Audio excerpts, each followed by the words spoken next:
दर्शन जीवन दर्शन में आप सभी का स्वागत। अध्याय 2 श्लोक 28।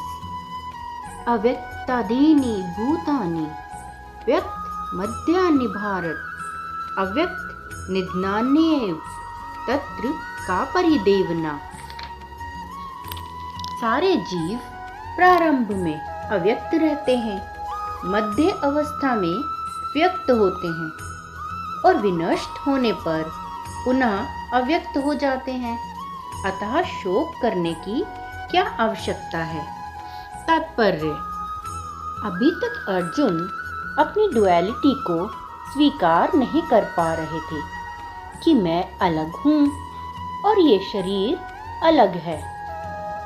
वो खुद को साक्षी भाव से देख नहीं पा रहे थे।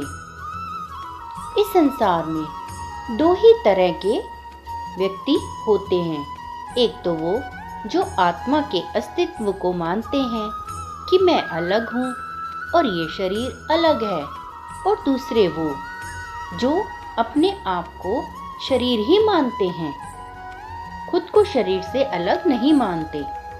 परंतु भगवान श्री कृष्ण कहते हैं कि किसी भी दशा में, चाहे आप आत्मा के अस्तित्व को माने या ना माने, शोक करने का कोई कारण ही नहीं है। इसीलिए वो कहते हैं अव्यक्त आदीनि भूतानि। अव्यक्त यानी अप्रकट, इनविजिबल। आदीनि प्रारंभ यानी प्रारंभ में सभी जीव इनविजिबल ही रहते हैं, अप्रकट ही रहते हैं।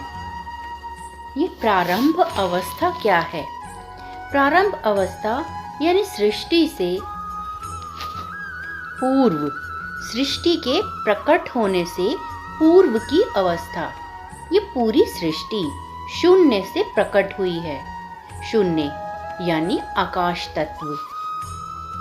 आकाश से वायु प्रकट होता है, वायु से अग्नि, अग्नि से जल और जल से पृथ्वी उत्पन्न होती है। तभी सारे जीव उत्पन्न होते हैं। पृथ्वी पर सभी जीव तभी प्रकट हो सकते हैं। पृथ्वी जब प्रकट रूप में है तभी ये समस्त जीव भी प्रकट हैं। उससे पूर्व इनविजिबल ही रहते हैं। जिस प्रकार कुम्हार मिट्टी से घड़ा बनाता है, घड़े बनने से पूर्व भी वो मिट्टी ही है, और घड़े का यूज होने के बाद जब घड़ा टूट जाता है उसके बाद भी वो मिट्टी में ही परिवर्तित हो जाता है। यानी प्रारंभ की स्थिति में भी मिट्टी है और अंतिम स्थिति में भी मिट्टी है। तो घड़े का जो स्वरूप प्रकट है वो मध्य स्थिति में ही है। इसी प्रकार भगवान श्री कृष्ण कहते हैं कि जन्म के पूर्व भी सभी जीव अप्रकट अवस्था में ही होते हैं और मृत्यु के पश्चात भी अप्रकट अवस्था में ही होते हैं।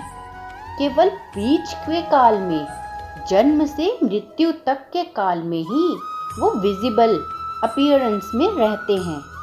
तो भला किसी के प्रकट या अप्रकट होने से किस बात का शोक करें। जय श्री कृष्ण।